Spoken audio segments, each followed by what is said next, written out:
Apareceu um criado para arrumar qualquer coisa na sala, mas ela não o deixou entrar. Fechou a porta, continuando o seu passeio. Assim voltou nesta manhã ao seu estado de amor e admiração por si própria. Que maravilha esta Natasha! Imaginou ela as palavras de um homem qualquer. Um homem coletivo. É bonita, tem uma bela voz, é jovem e não incomoda ninguém. Deixai-a apenas em paz. Porém, por mais que a deixassem em paz, já não conseguia estar em paz e logo a seguir o sentiu. Abria-se a porta de entrada do vestíbulo e alguém perguntava: está em casa? E ouviram-se os passos de alguém.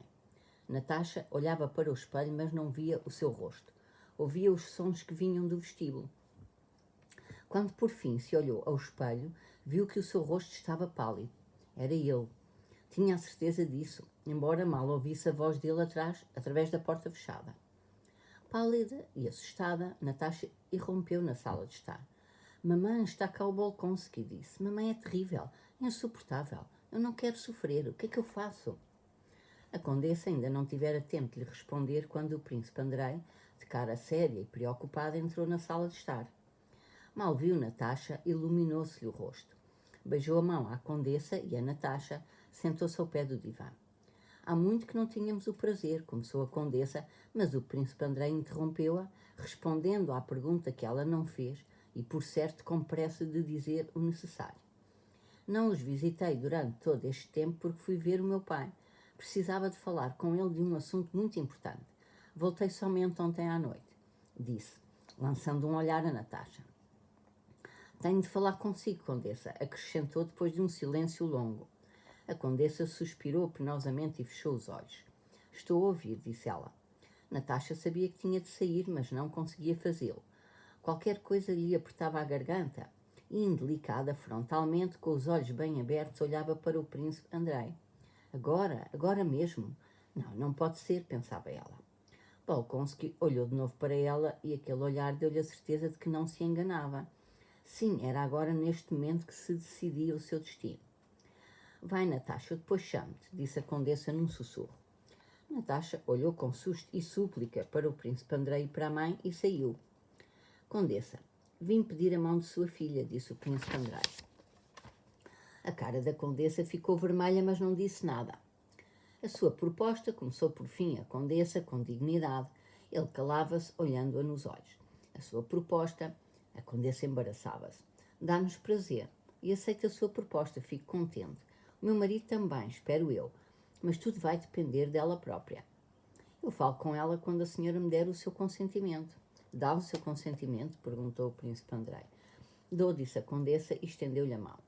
E com um misto de alheamento e ternura, pousou os lábios na testa dele quando ele se inclinava para a sua mão. Desejava amá-lo como a um filho, mas sentia que era um estranho para ela e a assustava. Tenho a certeza de que o meu marido estará de acordo, disse a condessa. Mas o seu paizinho, o meu pai, a quem informei dos meus planos, apresentou como condição obrigatória para o seu consentimento que o casamento não se faça sem que passe pelo menos um ano. Era isto que eu lhe queria dizer, condessa, disse o príncipe Andrei. É verdade que Natasha ainda é nova, mas tanto tempo. Não podia ser de outra maneira, suspirou o príncipe Andrei. Vou mandar-lhe, disse a condessa e saiu da sala. Deus tende misericórdia de nós, repetia ela enquanto ia buscar a filha. Sónia disse que Natasha estava no quarto. Natasha estava sentada na sua cama, pálida, com os olhos secos, olhando para o ícone, benzendo-se rapidamente, sussurrando qualquer coisa. Ao ver a mãe, levantou-se de um salto e precipitou-se para ela. Então, mamãe, como foi? Vai ter com ele. Pede a tua mão, disse a condessa friamente, como pareceu a Natasha. Vai, disse a mãe com tristeza e censura para as costas da filha, que saía a correr, e suspirou gravemente. Natasha, quando entrou na sala de estar, não tinha a consciência de nada. Franqueou a porta, viu e parou. Será que este homem estranho se tornou agora tudo para mim? Perguntou-se e logo se deu a resposta, sim, tudo. Ele e só ele é-me agora mais querido do que todo o mundo. O príncipe Andrei foi ao seu encontro de olhos baixos. Apaixonei-me por si desde aquele momento em que a vi. Posso ter esperança? Olhou para ela e a expressão séria e apaixonada de Natasha impressionou. O rosto dela dizia, para que precisa de perguntar, para que duvidar daquilo que é impossível não saber. Para que falar se é impossível exprimir em palavras o que sentimos? Natasha aproximou-se dele e parou. O príncipe Andrei pegou-lhe na mão e beijou-lhe. Ama-me? Sim, sim, disse Natasha, como que com desgosto, suspirou com força, mais uma vez, outra e desatou a chorar. Mas porquê? O que tem? Estou tão feliz, respondeu Natasha. E sorrindo através das lágrimas, aproximou dele o rosto, pensou um segundo, como se perguntasse a si mesma se era permitido fazê-lo e beijou-o. O príncipe Andrei pegava-lhe na mão. Olhava-a nos olhos e não encontrava na sua alma o amor que lhe tinha antes. Era como se na sua alma alguma coisa se tivesse desequilibrado e caído.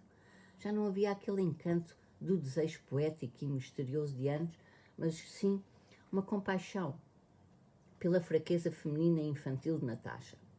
O medo que lhe dava a abnegação e a confiança dela, o sentimento grave e ao mesmo tempo feliz do dever que o unia a ela para sempre. Este sentimento, embora não fosse tão luminoso e poético como o anterior, era mais sério e forte. A sua mamãe já lhe disse que temos de esperar um ano? Perguntou o príncipe Andrei, continuando a olhá-la nos olhos. Será que sou eu esta rapariga, esta criança, como todos diziam? Pensava Natasha. Será que sou eu, desde este momento? Sou esposa, sou-me igual deste homem estranho, querido, inteligente, respeitado, inclusive pelo meu pai? Será verdade? Será verdade que já não posso brincar mais com a vida? Que já sou grande, que já sou responsável por qualquer palavra ou ação minhas? Mas o que é que perguntou ele? Não, respondeu sem saber o que ele perguntava. Desculpe, disse o príncipe André, mas é tão nova, eu já passei por tanta coisa, tenho medo por si. Não se conhece a si própria. Natasha ouvia com atenção, concentrada, tentando perceber, sem o conseguir, o sentido das palavras dele. Por mais difícil que seja para mim este ano, que adia a minha felicidade, continuou o príncipe Andrei, durante esse tempo a menina examinará os seus sentimentos. Peço-lhe que daqui a um ano me faça feliz, porém é livre. Os nossos esponsais ficarão em segredo e se a menina concluir que não me ama ou se apaixonar, disse o príncipe André com um sorriso forçado. Mas por que me está a dizer isso? Interrompeu Natasha. O senhor sabe que foi por si que me apaixonei desde aquele primeiro dia em que passou por Otradnoi, disse ela com firmeza, convicta de que estava a dizer a verdade. Tem um ano para se conhecer. Um ano, disse de repente Natasha, só então percebendo que o casamento se adiava por um ano. Mas um ano porquê? Um ano porquê? O príncipe André explicou-lhe os motivos. Natasha não o ouvia. Não pode ser de outra maneira? Perguntou ela. O príncipe André não respondeu, mas a sua expressão não deixava dúvidas quanto à impossibilidade de a decisão ser alterada. É terrível. Não, é terrível, terrível, disse Natasha, e voltou a chorar. Eu morro antes de passar esse ano. É impossível, é terrível. Olhou para a cara do noivo e viu nela a compaixão e a perplexidade. Não, não, faço tudo o que for preciso, disse Natasha, reprimindo as lágrimas. Estou tão feliz. O pai e a mãe entraram na sala e abençoaram os noivos. A partir deste dia, o príncipe Andrei ia visitar os Rostov na qualidade de noivo. 24. Não houve noivado oficial, não houve qualquer anúncio a ninguém. Foi o príncipe Andrei quem insistiu nisso. Dizia que, sendo ele a causa do adiamento, tinha de carregar com todo o peso desse adiamento. Dizia que se comprometera para sempre com a sua palavra, mas que não queria privar Natasha da sua liberdade, deixando-lhe em pleno. Se ela, dentro de meio ano, sentisse que não o amava, teria todo o direito de o recusar. Evidentemente, nem os pais nem Natasha queriam ouvir estas coisas, mas o príncipe Andrei insistiu. Visitava os Rostov todos os dias, mas não convivia com Natasha como noiva. Não a tratava por tu e beijava-lhe apenas a mão. Depois do pedido de casamento, estabeleceram-se entre o príncipe Andrei e Natasha relações simples e familiares, bem diferentes das antigas, como se não se tivessem conhecido antes. Ambos gostavam de recordar como olhavam um para o outro quando eram ainda nada. Agora, ambos se sentiam seres muito diferentes. De antes eram fingidos, agora eram simples e sinceros. De início, sentia-se na família um certo embaraço no trato com o príncipe Andrei. Viam-no como um homem do mundo estranho a eles, e Natasha demorou a habituar a sua família ao príncipe Andrei, assegurando a todos que ele apenas parecia especial, mas que na verdade era como os outros, que ela não tinha medo dele e que ninguém devia ter medo dele. Ao fim de alguns dias já a família se acostumara a ele, e sem quaisquer embaraços levava o seu modo de vida normal na presença dele, modo de vida em que ele também participava. O príncipe Andrei tanto sabia falar dos problemas económicos com o conde, como de moda com a condessa e Natasha, como de álbuns e bordados com Sónia. Às vezes os Rostov entre si, mesmo estando presentes o príncipe Andrei e Natasha, falavam da sua admiração pela maneira como tinha acontecido aquilo tudo e de como tinham sido evidentes os presságios.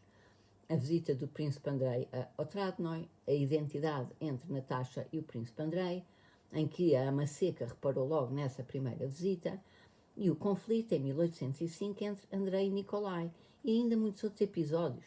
Tudo eram presságios descobertos pela família daquilo que acabou por acontecer. Em casa reinava aquele tédio poético e taciturno que acompanha sempre a presença de noivos. Muitas vezes estavam todos reunidos, sentados e calados. Às vezes levantavam-se e saíam, e os noivos ficavam sozinhos e continuavam calados. Raramente falavam do futuro. O príncipe Andrei tinha receio e pudor de falar nisso. Natasha partilhava este sentimento, tal como todos os sentimentos dele, sentimentos que adivinhava sempre. Um dia Natasha falou-lhe do filho dele. O príncipe Andrei corou, o que lhe acontecia muitas vezes ultimamente e de que Natasha gostava muito, e disse que o filho não viveria com eles. Porquê? Perguntou Natasha assustada. Não posso tirá-lo ao avô e também eu ia amá-lo muito, disse Natasha, adivinhando imediatamente o pensamento dele. Mas eu sei, o senhor não quer dar pretextos para o acusarem a si ou a mim.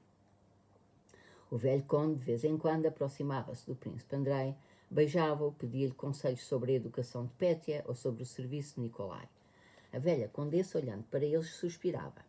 Sónia estava sempre com medo de ser inoportuna e procurava pretextos para deixar os noivos sozinhos, mesmo quando eles não tinham necessidade disso.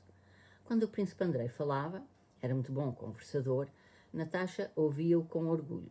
Quando falava ela, notava com medo e alegria que o príncipe Andrei a olhava com atenção, a perscrutava, perguntava perplexa a si mesma. O que procura ele em mim? O que tenta captar com o seu olhar? E se não existe em mim o que ele procura? Às vezes apoderava-se Natasha uma alegria louca, muito própria dela, e então gostava muito de ver e ouvir como o príncipe Andrei se ria. Fazia-o raramente, mas quando lhe acontecia rir-se, entregava-se todo ao riso, e de cada vez que isso acontecia sentia-se mais próxima dele. Seria completamente feliz se o pensamento na despedida, cada vez mais próxima, não lhe metesse medo.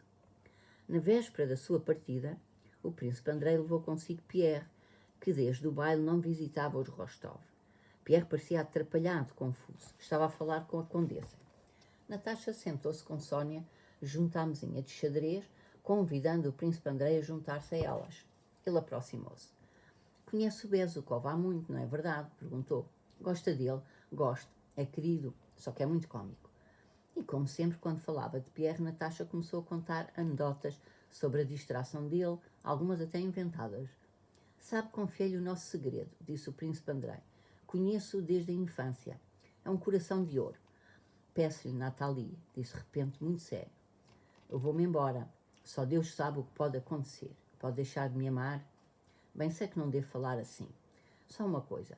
Aconteça o que acontecer consigo quando eu não estiver cá. O que pode acontecer? Seja que desgraça for, continuou o príncipe Andrei. Peço-lhe, Mademoiselle Sophie, seja em que caso for, dirija-se só a ele procurando conselho e ajuda. É o mais distraído e cômico dos homens, mas o mais precioso dos corações. Nem o pai, nem a mãe, nem Sónia, nem o próprio príncipe Andrei poderiam prever o efeito que causaria em Natasha a despedida do seu noivo. Vermelha e emocionada, com os olhos secos, no dia da despedida vagueava pela casa, ocupando-se das coisas mais insignificantes, como se não compreendesse o que a esperava. Não chorava também no momento em que ele, despedindo-se, lhe beijou a mão pela última vez. Não se vai embora, disse apenas com uma voz tal que o fez pensar se não valeria a pena de facto ficar e que ele viria a recordar mais tarde. Depois da partida, Natasha também não chorava, mas durante vários dias, de olhos secos, metia-se no quarto, porque não se interessava por nada e apenas dizia de vez em quando: porque se foi embora. No entanto, passadas 2 semanas, Natasha, também inesperadamente para a família, recuperou da sua enfermidade espiritual, tornou-se a mesma de sempre, apenas com a expressão fisionómica mudada, como as crianças que depois de uma doença prolongada se levantam da cama com outra cara.